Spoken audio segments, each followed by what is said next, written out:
Hi, എല്ലാവരും സന്തോഷമായിട്ടിരിക്കുകയാണോ? ഞങ്ങളെല്ലാവരും സന്തോഷമായിട്ടിരിക്കുകയാണ്.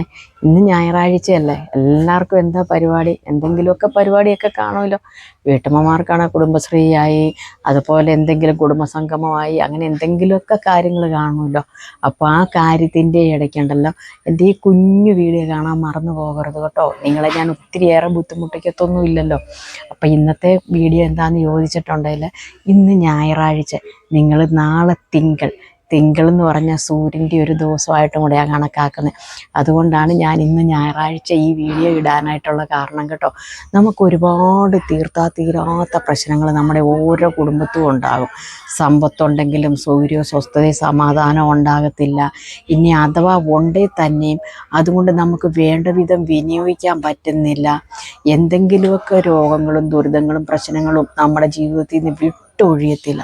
ഇതിൻ്റെ എല്ലാ അടിസ്ഥാനം എന്ന് പറഞ്ഞിട്ടുണ്ടെങ്കിൽ നമ്മുടെ ചില ശ്രദ്ധക്കുറവുകളും അല്ലെ എന്തെങ്കിലുമൊക്കെ ദോഷവശങ്ങളും അല്ലെ മറ്റുള്ളവരുടെ കണ്ണീറും ഇതൊക്കെ ആവും ഇതിൻ്റെ പ്രശ്നങ്ങൾ. അതുകൊണ്ട് നിങ്ങൾ ഈ വീഡിയോ സ്കിപ്പ് ചെയ്യാതെ കണ്ടോണം കേട്ടോ. വേറെ വലിയ കാശ് മുടക്കൊന്നും ഉള്ളൊരു പണിയല്ല കേട്ടോ. ഇതെന്താണെന്ന് ചോദിച്ചിട്ടുണ്ടെങ്കിൽ, നിങ്ങളുടെ വീട്ടിലുള്ളവർ ആരാന്ന് വെച്ച് കഴിഞ്ഞാൽ ചെയ്യാൻ പറ്റുന്ന ഒരാൾ ഈ കർമ്മം ഏറ്റെടുത്ത് ചെയ്തു കഴിഞ്ഞാൽ എത്ര പ്രശ്നവും ദുരിതങ്ങളും ഉള്ള കുടുംബമാണെങ്കിലും അതെല്ലാം വിട്ടൊഴിഞ്ഞ് ഒരു നെഗറ്റീവല്ല പോസിറ്റീവ് എനർജി നിങ്ങളുടെ കുടുംബത്തോട്ട് വരുന്നതായിരിക്കും. നെഗറ്റീവിനെ എടുത്ത് ദൂരെ കളയും. എന്നിട്ട് എപ്പോഴും പോസിറ്റീവ് എനർജി ഇങ്ങനെ നിറഞ്ഞു നിൽക്കുന്ന ഒരു കുടുംബം, വീട്ടിലെപ്പോഴും സന്തോഷം, ഒന്നുമില്ലായ്മയിൽ നിന്നല്ല നമുക്ക് എളുപ്പം വളർച്ചയിലേക്ക് എത്തും. അതാണ് ഞാനിപ്പോൾ ഇന്ന് നിങ്ങളോട് പറയാൻ പോണത്. ഞാൻ ആദ്യമേ പറഞ്ഞു കേട്ടോ, ചെയ്യാൻ പറ്റുന്നവരെ ഇതിട്ട് ചെയ്യാവുള്ളൂ, അല്ലാത്തവരിത് നിൽക്കരുത്. എന്താണെന്ന് ചോദിച്ചാൽ, ഇതൊരു 27 ദിവസം നിങ്ങൾ ചെയ്യേണ്ട ഒരു കർമ്മമാണ്. നമ്മൾ രാവിലെ എഴുന്നേറ്റ് കുളിച്ച് ശുദ്ധവൃത്തിയായിട്ടിരിക്കണം. അതിന് മുമ്പ് തലേദിവസം നിങ്ങൾ ചെയ്യേണ്ട ഒരു കാര്യമുണ്ട്. നിങ്ങൾക്ക് ഈ പൂ 2 എണ്ണം കിട്ടുമെങ്കിൽ ഇതിലേതെങ്കിലും ഒന്ന് നിങ്ങൾ മേടിക്കണം. ഒന്നെങ്കിൽ സൂര്യകാന്തി മേടിക്കുക, അതല്ലെങ്കിൽ താമരപ്പൂ മേടിക്കുക. സൂര്യന് ഏറ്റവും ഇഷ്ടമുള്ള പൂവാണ് താമരപ്പൂ എന്ന് പറഞ്ഞാൽ ഒരുപാട് ശുദ്ധവൃത്തിയുള്ളതും അതുപോലെ തന്നെ ഒരുപാട് സൗന്ദര്യം നിറഞ്ഞതുമാണ്. ഈ സൗന്ദര്യവും ശുദ്ധവൃത്തിയും ഉള്ളത് കൊണ്ട് സൂര്യഭഗവാൻ ഏറ്റവും ഇഷ്ടമുള്ള പൂ എന്ന് വെച്ചിട്ടുണ്ടെങ്കിൽ താമരപ്പൂവാണ്. പിന്നെ താമരപ്പൂ കൂടാതെ സൂര്യഭഗവാന് ഒരുപാട് ഇഷ്ടമുള്ളൊരു പൂവാണ് സൂര്യകാന്തി. അപ്പോൾ ഈ സൂര്യകാന്തി എപ്പം പൂത്താലും നിങ്ങൾക്കറിയാം, സൂര്യൻ്റെ നേരെ നിന്നാണ് ഇതിങ്ങനെ കൊലച്ച് ഇങ്ങനെ നിൽക്കുന്നത്. സൂര്യനെ നോക്കി സൂര്യൻ താഴുമ്പോഴത്തേനും ഇതിങ്ങനെ വാടിപ്പോകും. അപ്പോൾ അത് നിങ്ങളെല്ലാവരും ശ്രദ്ധിച്ചിട്ടുണ്ടല്ലോ. അപ്പോൾ എന്താണെന്ന് ചോദിച്ചാൽ, നിങ്ങളുടെ പ്രശ്നം എന്തുമായിക്കോട്ടെ അതിനൊരു പരിഹാരമാണിത്. ഇത് മറ്റാരും പറഞ്ഞു തന്നിട്ടുണ്ടെന്ന് എനിക്ക് തോന്നുന്നില്ല. നിങ്ങളുടെ കുടുംബത്തിൽ ആർക്കാണോ പറ്റുന്നത് അവർ മാത്രമേ ഇത് ചെയ്യാവുള്ളൂ കേട്ടോ. അപ്പോൾ ഇത് നമ്മൾ ചെയ്യുന്നതിന് മുമ്പായിട്ട് തലേദിവസം തന്നെ ഒന്നെങ്കിൽ ഒരു സൂര്യകാന്തിപ്പൂ അല്ലെങ്കിൽ ഒരു താമരപ്പൂ നിങ്ങൾ കരുതിയിരിക്കുക. എന്നിട്ട് വെളുപ്പിനെ ഏറ്റു കുളിച്ച് ശുദ്ധവൃത്തിയായിട്ട് വന്ന് ഈ പൂവെടുത്തത് ഇങ്ങനെ കൈ പിടിക്കുക. ഇപ്പം നിങ്ങളെ കാണിക്കാൻ എൻ്റെ കൈ പൂവില്ല. അപ്പോൾ നിങ്ങൾ ഈ പൂ ഇങ്ങനെ എടുത്തിട്ട് ഇങ്ങനെ ഈ പൂ കൂട്ടി ഇങ്ങനെ കൂപ്പി പിടിക്കുക. അത് എവിടെയാണെന്നറിയാമോ? നിങ്ങൾ ഉച്ചയാകുന്നേരം വരെ കിടന്നുറങ്ങിയിട്ട് ചെയ്യുന്ന കാര്യമല്ല.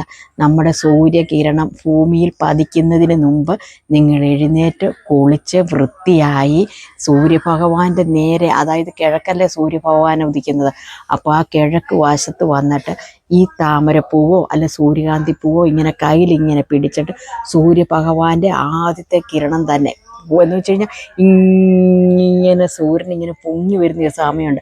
ആ സമയത്ത് തന്നെ നമ്മൾ കിഴക്ക് വശത്ത് വന്ന് ഈ പൂവുമായിട്ട് ഇങ്ങനെ പിടിച്ച് കണ്ണടയ്ക്കരുത്. സൂര്യഭഗവാനെ തന്നെ കണ്ണ് തുറന്ന് നോക്കിയിട്ട് നിങ്ങളുടെ കാര്യം എന്താണോ നിങ്ങളുടെ കുടുംബത്തുള്ളത് ആ കാര്യങ്ങൾ പറയുക. പ്രശ്നപരിഹാരം നിങ്ങൾ സൂര്യഭഗവാനോട് ആവശ്യപ്പെടുക. എന്നുവെച്ചിട്ട് എന്ത് ചെയ്യണം? സൂര്യഭഗവാനെ നോക്കി നിങ്ങളുടെ വീട്ടിലുള്ള എന്ത് പ്രശ്നവും നിങ്ങൾ സൂര്യഭഗവാനോട് പറഞ്ഞ് പ്രാർത്ഥിക്കുക. സൂര്യഭഗവാൻ അനുഗ്രഹിക്കുന്നതെന്ന് നിങ്ങൾക്കറിയാലോ.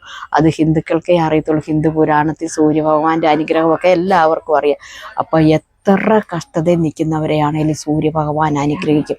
അതൊരു പ്രത്യേകതയാണ്. അപ്പോൾ സൂര്യൻ്റെ ഈ ചെങ്കിരണം ഉണ്ടല്ലോ, ആദ്യത്തെ കിരണം നമ്മുടെ ശരീരത്തും നമ്മുടെ പൂവിലും പതിക്കുന്നത് പോലെ തന്നെ നമ്മുടെ ഹൃദയത്തിലും വന്ന് പതിക്കും. അതുകൊണ്ടാണ് ഞാൻ പറഞ്ഞത്, വെളുപ്പിനെ ആദ്യ കിരണം ഈ പൂവിലും നമ്മുടെ ശരീരത്തിലും പതിച്ച് നമ്മുടെ കാര്യങ്ങൾ നമ്മൾ സൂര്യഭഗവാനോട് പറയുമോ. അതെങ്ങനെയാണ് പറയേണ്ടതെന്ന് പറയട്ടെ. നിങ്ങളത് പ്രത്യേകിച്ച് ഓർത്തോണേ. എല്ലാ ദിവസവും പോയി നിങ്ങൾ എപ്പോഴും പോയി ചെയ്യുന്ന ഒരു കാര്യമല്ല. നിങ്ങൾ ജനിച്ച ദിവസം വേണം ഇത് തുടങ്ങാനായിട്ട്. ഇപ്പം തിങ്കളാഴ്ച ജനിച്ചവരുണ്ടാകും, ചൊവ്വാഴ്ച ജനിച്ചവരുണ്ട്, ആഴ്ചയിൽ ആപ്പാട് 7 ദിവസമുള്ളൂ. ഈ 7 ദിവസത്തിൽ ഏതെങ്കിലും ഒരു ദിവസം ആവൂല നിങ്ങൾ ജനിച്ച ആ ദിവസം തന്നെ തിരഞ്ഞെടുക്കുക. നിങ്ങളിപ്പം തിങ്കളാഴ്ച ജനിച്ചെങ്കിൽ ഞായറാഴ്ച ഞാൻ ഈ പറഞ്ഞ പൂ കരുതി വെക്കുക. എന്നുവെച്ചിട്ട് തിങ്കളാഴ്ച വെളുപ്പിനെ തന്നെ നിങ്ങൾ ചെയ്ത് രണ്ടിലേതേലും ഒരു പൂവ്. അപ്പം നിങ്ങൾ ഒത്തിരി പൈസയൊന്നും കൊടുക്കണ്ടല്ലോ, നിസ്സാരം പൈസയ്ക്ക് കിട്ടുന്ന പൂവാകട്ടോ ഇതെല്ലാ പൂവും നമ്മൾ ഈ പൂക്കടയിൽ കിട്ടും. തലേ ദിവസമേ ഒരെണ്ണം മേടിച്ചിട്ട് നല്ല വൃത്തിയുള്ളൊരു ഗ്ലാസ്സിൽ നല്ല വെള്ളം ഒഴിച്ചിട്ട് അതിൻ്റെ അകത്തോട്ട് ഇറക്കി വെച്ചേക്കണം. ആരും ഇറച്ചിയും മീനും ഒന്നും കഴിച്ചിട്ട് ഇതേ തൊടരുത്. വൃത്തിയുള്ളൊരു സ്ഥലത്ത് വെക്കുക. നമ്മൾ കുളി കഴിഞ്ഞ് പിറ്റേ ദിവസം വന്നിട്ട് ഈ പൂ എടുക്കാവുള്ളൂ കേട്ടോ. അങ്ങനെ നിങ്ങളുടെ ഈ ജനിച്ച ദിവസം നമ്മൾ ഈ പൂ വെച്ച് തുടങ്ങുക. സൂര്യഭഗവാനോട് നിങ്ങളുടെ ആവശ്യം വെച്ച് പറയും. പിറ്റേ മാസം, അതായത് 27 ദിവസത്തിനുള്ളിൽ നിങ്ങളുടെ അടുത്ത നാൾ വരുന്നോടം വരെ നിങ്ങൾ ഈ കാര്യം ചെയ്യണം. ഇങ്ങനെ ഓരോ പൂവ്, വലിയ കാശൊന്നുമില്ല. ഞാൻ ചോദിക്കട്ടെ, ഒരു നല്ലൊരു അസുഖം വന്നിട്ടുണ്ടെങ്കിൽ ലക്ഷങ്ങൾ കൊണ്ടുപോയി നിങ്ങൾ കാശ് മുടക്കത്തില്ല. ഇത് കൂടി വന്ന ഒരു പൂവിന് 10 രൂപ താഴെ വരുന്ന ഒരു കേസേ ഉള്ളൂ. അതുകൊണ്ടാകത്തവരാരുമില്ലല്ലോ. നിങ്ങളുടെ ഈ പ്രാവശ്യം ഇപ്പം നാളെ തിങ്കൾ നിങ്ങളുടെ ചോതി നാളാണെങ്കിൽ പിറ്റേ മാസം ആ ചോതി നാൾ വരുന്നോടം വരെ ചെയ്യണം കേട്ടോ. എല്ലാ നാളുകാരും അങ്ങനെ തന്നെയാണ് ചെയ്യണ്ടേ. ഞാൻ ഉറപ്പിച്ച് പറയാം, മറ്റുള്ളൊരു കാര്യം പോണക്കല്ല. സൂര്യഭഗവാന് ഒരുപാട് അനുഗ്രഹിക്കാൻ കഴിയുന്ന ഒരാളാണ്. പിന്നെ ഇതിന് മാറ്റം വരുത്തരുത്. ചെയ്യാൻ പറ്റുന്നവരെ ചെയ്യാവുള്ളൂ. പിന്നെ പീരിയഡ്സ് ടൈമിൽ ചെയ്യരുത് കേട്ടോ. അങ്ങനെ ഒരു പീരിയഡ്സ് ടൈമോ എന്തെങ്കിലും വന്നിട്ടുണ്ടെങ്കിൽ നമ്മളിത് മറ്റൊരാളെ വീട്ടിലുള്ളവരെ നമുക്ക് ഏൽപ്പിക്കാം. അത് കഴിഞ്ഞ് ഒരു 5 ദിവസം കഴിഞ്ഞ് വീണ്ടും നിങ്ങൾക്ക് തന്നെ തുടങ്ങാവുന്നതാണ്. ഇത് തുടങ്ങിയാൽ നിങ്ങൾ മാറ്റം വരുത്തരുത് കേട്ടോ. അപ്പം എല്ലാ ദിവസവും പൂവും വേണം, പ്രാർത്ഥനയും ഉണ്ടാകണം.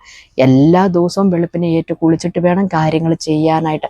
ഇതിലൊന്നും ഒരു മുടക്കവും വരുത്തരുത്. ഇപ്പോൾ സ്ഥലം വിൽപ്പന ആയിക്കോട്ടെ, കല്യാണമായിക്കോട്ടെ, ഒരുപാട് പ്രായമായിട്ടും കല്യാണം കഴിക്കാൻ നിൽക്കുന്നവരൊക്കെ ഉണ്ട്, അതായിക്കോട്ടെ, കുടുംബ പ്രശ്നമായിക്കോട്ടെ, ഡൈവേഴ്സിൻ്റെ പക്കത്ത് നിൽക്കുന്നവരായിക്കോട്ടെ, നിങ്ങളുടെ പ്രശ്നം എന്തും ആയിക്കോട്ടെ, അതിന് പരിഹാരമാണ് ഇത്.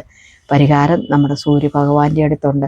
ഇപ്പോൾ എത്ര മുടങ്ങിക്കിടക്കുന്ന കാര്യങ്ങൾ, ഇപ്പോൾ ഒരു ജോലിക്കാരും ആയിക്കോട്ടെ, ഇനി അഥവാ കുഞ്ഞുങ്ങൾക്ക് പഠിക്കാനുള്ള ബുദ്ധിയില്ലായ്മ, അല്ലെ പഠിത്തത്തോട് മടുപ്പ്, പഠിക്കാൻ കഴിയലാഴിക, ഇങ്ങനെയൊക്കെയുള്ളൊരു പലതും ഉണ്ട്. അതുപോലെ തന്നെ ഒരു ജോലിക്കും കൂലിക്കും പോകാണ്ട് എന്ന് വെച്ച് കഴിഞ്ഞാൽ പോകണമെന്നുണ്ട്, പക്ഷേ മനസ്സ് സമ്മതിക്കുന്നില്ല, ശരീരം സമ്മതിക്കുന്നില്ല, ഇറങ്ങി പോകാൻ പറ്റുന്നില്ല. ഇങ്ങനെയുള്ളവരും ഒക്കെ ഉണ്ട്. ഇവർക്കെല്ലാം പറ്റിയൊരു കാര്യം കേട്ടോ. അത് വെച്ച് കഴിഞ്ഞിട്ടുണ്ടെങ്കിൽ ഞാൻ ഒരു കാര്യം പറയാം. ഈ സൂര്യൻ്റെ ഈ ആദ്യ കിരണം നമ്മുടെ ഭൂമിയിൽ പതിക്കുന്നതിന് മുമ്പ് നമ്മുടെ ശരീരത്തിൽ പതിച്ചാൽ നമുക്കൊരു പ്രത്യേകിച്ചൊരു ഊർജ്ജം, അതായത് ഒരു പോസിറ്റീവ് എനർജി നമ്മുടെ ശരീരത്തിനുണ്ടാകും. അപ്പം പിന്നെ നമ്മളെ ആരും തോൽപ്പിക്കാനല്ല, നമുക്കിത് എവിടെ വേണമെങ്കിലും ഇറങ്ങിപ്പോകാൻ ഒരു ധൈര്യമുണ്ട്. അതുപോലെ തന്നെ ഞാൻ പറയാം, നമ്മൾ ചടഞ്ഞു കൂടി, അതായത് സൂര്യൻ അങ്ങ് ഉച്ചി വരുന്നിടം വരെ കിടന്നിട്ടുണ്ടെങ്കിൽ ആ കുടുംബവും നശിച്ചു പോകും, ആ കിടക്കുന്നവരുടെ ജീവിതവും ഭാവിയും എല്ലാം നാശിച്ച് നാറാണക്കല്ല. ഇപ്പോൾ സൂര്യൻ ഉദിക്കുന്നതിന് മുമ്പ് നമ്മൾ വീട്ടിലുള്ളവർ എഴുന്നേറ്റിരിക്കണം. വല്ല അസുഖ കാര്യങ്ങളോ ഉള്ളവരാണെങ്കിൽ ഏറ്റവും മുറ്റത്തോട്ട് വരുമോ സൂര്യഭഗവാനെ തൊഴണമെന്നൊന്നും ഞാൻ പറയില്ല. അവർക്ക് പറ്റുമെങ്കിൽ, അല്ലെ ആരുടെയെങ്കിലും ഹെൽപ്പോട് കൂടി കിടക്കുന്നിടത്ത് ആ കട്ടിലെ തന്നെ ഒന്ന് ഏറ്റിരുന്നാലും മതി കേട്ടോ. അപ്പം ഇങ്ങനെയുള്ള കാര്യങ്ങളൊക്കെ നമ്മളൊന്ന് ശ്രദ്ധിച്ചോണം. എന്ന് വെച്ച് കഴിഞ്ഞാൽ സൂര്യൻ ഇല്ലെങ്കിൽ ഒന്നുമില്ല, എല്ലാം അന്ധകാരമാണ്. സൂര്യൻ്റെ കിരണത്തോടു കൂടിയാണ് നമുക്ക് നേരം വെളുക്കുന്നില്ലേ. അതുപോലെ തന്നെ സൂര്യൻ പടിഞ്ഞാറ് പോയി അസ്തമിച്ചു കഴിഞ്ഞാൽ നമുക്ക് ഇരുട്ടാണ്. അപ്പം തന്നെ നിങ്ങൾക്ക് കാര്യം മനസ്സിലായല്ലോ. നമ്മുടെ ജീവിതത്തിൽ എപ്പോഴും വെളിച്ചവും പ്രകാശവും ഓജസ്സും എല്ലാം കൊണ്ട് തരുന്നത് നമ്മുടെ സൂര്യനാണ്. അപ്പം നമ്മുടെ സൂര്യഭഗവാനോട് എന്താവശ്യപ്പെട്ടാലും നമുക്ക് നടത്തി തരും. നിങ്ങളുടെ ആവശ്യങ്ങൾ എന്തുമായിക്കോട്ടെ അത് നടന്നിരിക്കും. 100-ൽ 100% ഞാൻ നിങ്ങൾക്ക് ഗ്യാരണ്ടി പറയുന്നു. നിങ്ങൾക്ക് എന്നെ ഇതിൻ്റെ കാര്യത്തിൽ ഉറപ്പായിട്ടും വിശ്വസിക്കാം കേട്ടോ. അതുപോലെ എൻ്റെ സൂര്യഭഗവാനെ ഇരട്ടിയായിട്ട് നിങ്ങൾക്ക് വിശ്വസിക്കാം. നിങ്ങളുടെ കാര്യങ്ങൾ മനസ്സർപ്പിച്ച് നിങ്ങൾ ചെയ്തു. ഞാൻ ഒരു പഴഞ്ചൊല്ലില്ലേ, ആവശ്യക്കാരന് ഔചിത്യമില്ലെന്ന്. ആവശ്യക്കാർക്ക് 27 ദിവസം നിങ്ങൾക്ക് ചെയ്യുന്നതിന് ഒരു പ്രശ്നവുമില്ല. കുടുംബത്തിലുള്ള പ്രശ്നങ്ങൾ മാറുന്നല്ലേ നമുക്ക് ഏറ്റവും നല്ലത്. അതുകൊണ്ട് ഇത് നിങ്ങളൊന്ന് ചെയ്ത് നോക്കുക. ചെയ്ത് നോക്കിയിട്ട് കമൻറ്റ് ബോക്സിൽ വന്ന് കമൻറ്റ് ചെയ്യാൻ മറക്കല്ലേ. അപ്പം മറ്റൊരു വീഡിയോ മറ്റൊരു ദിവസം വീണ്ടും കാണാം. Tata bye bye. ഓക്കേ.